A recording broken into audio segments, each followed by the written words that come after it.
All right, good morning, everybody. It's an absolute pleasure to be with all of you today. So here's what I have to say to you today. Being a woman with a disability, society either pitied or made fun. Men saw me as vulnerable and tried to overpower. Family tried to restrict. Of course, I had to fight status quo.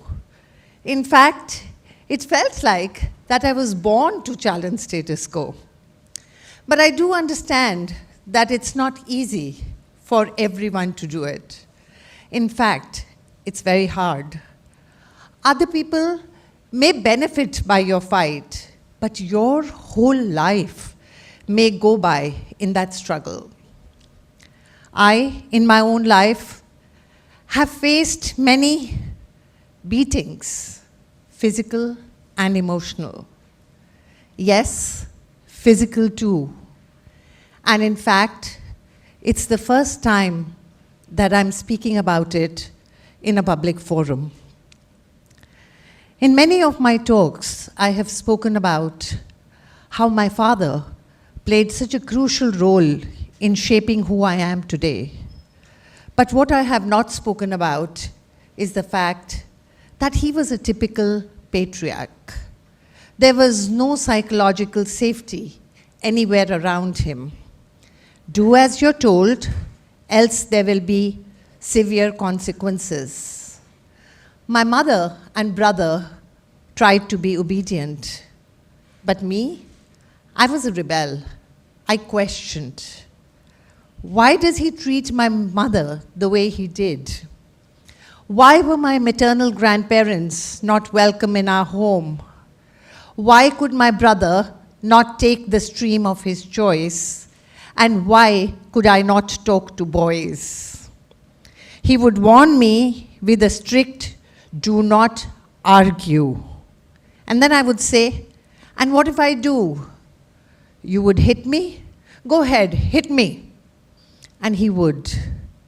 And then I would say, hit me more, but what you're saying and doing is not correct. And then he would hit me more and more and more, till my poor mother begged him to stop.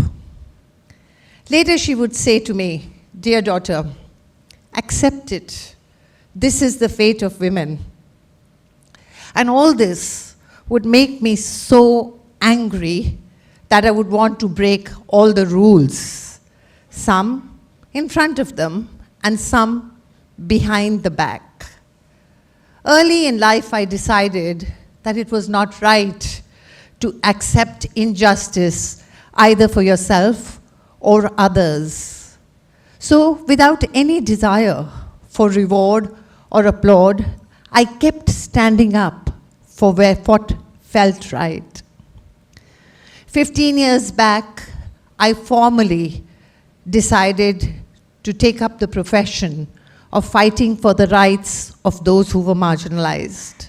I gave up my stable, sensible medical job, my medical practice, to do that. Relentlessly, I worked day and night. I started an organization of diversity, equity, and inclusion. In those days, it was neither glamorous nor enviable to be a diversity, equity, and inclusion consultant. I was perhaps the first to start the formal conversation on this in corporate India. Today, there are many. I traveled from city to city, town to town, remotest corners of India in my mobility scooter. Just to let you know, I got polio in my leg when I was 3 years of age. So I went around all these places, coaching top leaders, managers, talking to frontline people, talking to women, talking to young people on the themes of inclusion, about how women must have a bias-free workplace, how they be invited to all fields, including manufacturing and sales, which is still a challenge, how people with disabilities must now be invited with wide open doors and accessibility be given to them, how micro and macro aggressions be stopped for the LGBTQ plus population, and many more such conversations. It took time, it was a struggle, it was hard. But bit by bit, the change started happening, and more change agents started joining in. There's still a very long way to go, but the momentum has now begun. In my long experience of life, I have seen that social norms change. What was once unheard of and unacceptable at another time becomes totally normalized. But it doesn't happen on its own. Behind the scenes, these change agents are fighting day and night, and sometimes their struggle is lifelong. In 2021, again, without looking towards it, expecting it, or working towards it, I was humbled with the Padma Shri for the work done in this area. The universe, which seems to be my employer, probably wanted more visibility for me and wanted me to do bigger things, like talking to you, the youth who is going to shape the future. Recently, in an organization, I was addressing a group of people with disabilities. And I asked them, do you have any challenges? They said, no. I probed further, and they said, no, we're very happy. I was wondering, how's that possible? But they kept insisting that, and in the end we had to say, all right, that sounds wonderful, fine. At the end of the talk, a young girl, 23-year-old girl, approached me very nervously and asked me, can I talk to you alone? And I said, yes, and we found a small corner to chat. In a very tremulous and nervous voice, she says, I have many challenges, and so do my fellow people with disabilities. And then she gave me a long list, which were actually all very reasonable acceptations, nothing very big, something which we call under the reasonable accommodation. And then I said, why didn't you bring it up in the meeting? She says, whenever we approach our manager with these challenges, we are told, so much has been done for you. You should be grateful and not complaining. And rest, you should manage on your own. The girl was scared. She was nervous in saying this to me because it could have an impact on her. But in her expression, I saw that she was going to fight status quo. Another example, we were doing another session, and suddenly, a person who identifies herself as a lesbian blurted out, I'm not straight. We were on a video session, and she quickly closed her video, and then she sobbed her heart out. And then she says, I don't know why I'm crying.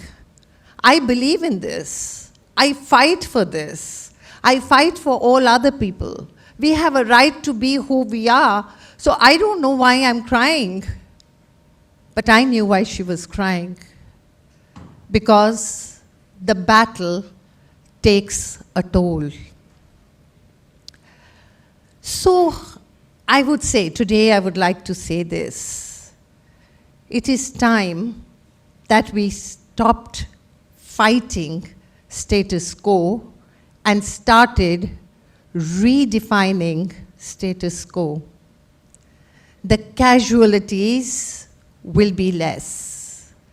Like any battle, the casualties are tragic. There are painful scars. There's a huge backlog of the past, and at times it is just exhausting. This is true for me, and it is true for many of my friends across the world who are fighting for themselves and for others. Lives are precious. Lives of those who are fighting for social justice and for their rights, and lives of the soldiers who are fighting for them. So let us together start redefining and not fighting status quo. When I was given the topic of this talk, I was once again in total awe of the universe. I had once again been given the opportunity to make an earnest appeal to all of you to collectively start redefining status quo. In my 15 years of experience of working with global cultures around the world, I have formulated a 3-point formula to help you redefine status quo. And it goes like this. The first point in that is, today we are very fortunate to have vocabulary around the themes of inclusion, which is, it could be privilege, allyship, leveraging diversity of thought, psychological safety, words which have become a buzz in recent time, but a few years back we had never heard of them. We would just try to talk about the experiences. Now, even a term like microaggressions. So people who would face microaggressions and could not put their finger on it or say what was their experience had to just struggle or justify their experience. For example, it could be just the tone of a voice. When you talk to somebody and the other person says maybe, oh, what? To your idea or thought or challenge, what do you report back? When you go back and say, I don't feel included, I don't feel valued, and somebody asks you, what really happened? And you say, the other person said what? It doesn't sound strong enough, but now we have a term for it. We say microaggressions. When we wanted to say, I wish there was somebody of power and position having my back. It used to be a dream. Today, we talk about allyship. When we said, I wish somebody would give me the space to voice out my idea, which is different. They couldn't talk about a term called psychological safety.